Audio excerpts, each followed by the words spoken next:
आज हम दो बहुत ही खास कोशिकाओं की कहानी देखने वाले हैं, शुक्राणु और अंडाणु, मतलब स्पर्म और एग सेल्स।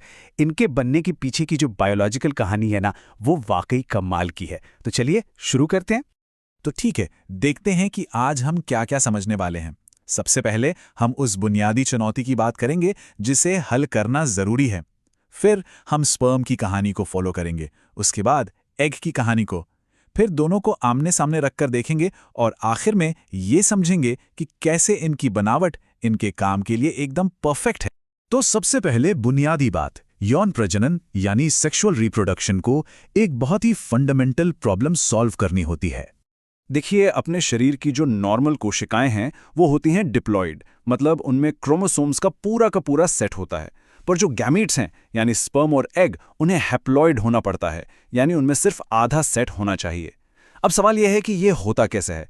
इसके लिए एक बहुत ही स्पेशल तरह के सेल डिवीजन की जरूरत पड़ती है। और वो खास प्रक्रिया है मियोसिस यानी अर्धसूत्री विभाजन। इसे आप एक तरह का बायोलॉजिकल इंजन समझ सकते हैं जो स्पर्म और एग दोनों को बनाने की ताकत देता है। ये प्रोसेस बहुत ही जरूरी है, तो चलिए देखते हैं ये काम कैसे करती है।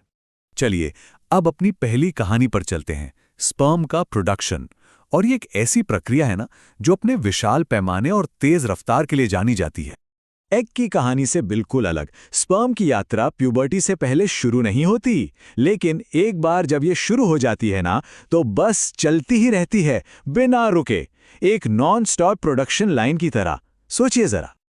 और ये प्रोसेस एफिशिएंसी के मामले में कमाल की है। एक अकेली शुरुआती कोशिका मियोसिस के 2 स्टेजेस से गुजरकर 4 संभावित गैमेट्स बना देती है, मतलब 1 से 4। ये कितना कुशल है। अब उस पैमाने की बात करते हैं जिसका मैंने जिक्र किया था, 20 से 30 करोड़। ये वो संख्या है जो स्पर्म सेल्स की एक सिंगल इजैकुलेशन में होती है। ये नंबर वाकई चौंकाने वाला है ना? ठीक है, अब आते हैं कहानी के दूसरे हिस्से पर, एग का बनना। और ये कहानी बिल्कुल अलग है। ये कहानी है धैर्य की, लंबे इंतजार की और बहुत ही ज्यादा सिलेक्टिव होने की। ये टाइमलाइन देखिए, फर्क कितना साफ है। ये प्रोसेस जन्म से भी पहले शुरू हो जाती है, फिर सालों तक, 1 दशक से भी ज्यादा रुकी रहती है, और फिर प्यूबर्टी के बाद हर महीने एक एक करके आगे बढ़ती है। ये वाकई एक बहुत लंबा खेल है। और ये प्रोसेस अविश्वसनीय रूप से सेलेक्टिव भी है।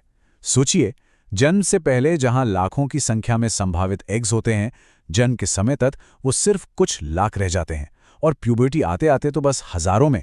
साफ है, यहां क्वांटिटी से ज्यादा क्वालिटी पर जोर है। और उन हजारों में से भी पूरी जिंदगी में सिर्फ लगभग 480 एग्स ही रिलीज होते हैं। ये एक तरह से रिसोर्सेज को बचाने की यानी कंजर्वेशन की स्ट्रैटेजी है। तो चलिए अब इन दोनों कहानियों को एक साथ रखकर देखते हैं। ये कितनी ज्यादा अलग हैं, ये देखना वाकई दिलचस्प है। एक तरह का आमना सामना। ये जो आमने सामने की तुलना है ना, ये काफी कुछ साफ कर देती है। कब शुरू होती हैं, कितने समय तक चलती हैं और आखिर में क्या बनाती हैं। हर मामले में ये दोनों प्रोसेस एक दूसरे की लगभग उल्टी हैं। वाकई अविश्वसनीय है। तो इसका निचोड़ क्या है? एक प्रोसेस का मकसद है क्वांटिटी, यानी ढेर सारी छोटी छोटी सेल्स बनाना।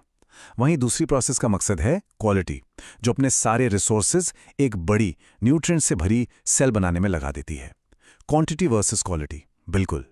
चलिए अब आखिर में इन दोनों के फाइनल प्रोडक्ट्स को देखते हैं, और ये देखते हैं कि कैसे इनकी बनावट, इनका डिजाइन, इनके खास मकसद के लिए एकदम परफेक्ट है। जो स्पर्म सेल है वो दरअसल एक डिलीवरी व्हीकल है। इसे स्पीड और डिलीवरी के लिए बनाया गया है। इसका जो सिर है उसमें जेनेटिक मटेरियल यानी डीएनए है। बीच का हिस्सा एक पावर हाउस की तरह है जो माइटोकॉन्ड्रिया से भरा है ताकि इसे एनर्जी मिले, और पूंछ इसे तैरने में मदद करती है। मतलब ये एक जेनेटिक मिसाइल की तरह है जिसका अपना पावर सोर्स और इंजन है। दूसरी तरफ है एग सेल, एक तरह का लाइफ सपोर्ट सिस्टम। ये बड़ा है और अपनी जगह पर रहता है। इसके अंदर वो सारे न्यूट्रिएंट्स और मशीनरी होती हैं जो एक नई जिंदगी की शुरुआती डेवलपमेंट के लिए जरूरी है। इसके चारों ओर प्रोटेक्टिव लेयर्स भी होती हैं। ये एक ऐसा सुरक्षित माहौल है जो जेनेटिक मटेरियल को रिसीव करने और जीवन शुरू करने के लिए पूरी तरह तैयार है। तो कुल मिला के बात यह है, स्पर्म गतिशील है, छोटा है, एक डीएनए डिलीवरी सिस्टम है। वहीं एग गतिहीन है, बड़ा है और न्यूट्रिएंट्स की सप्लाई करता है।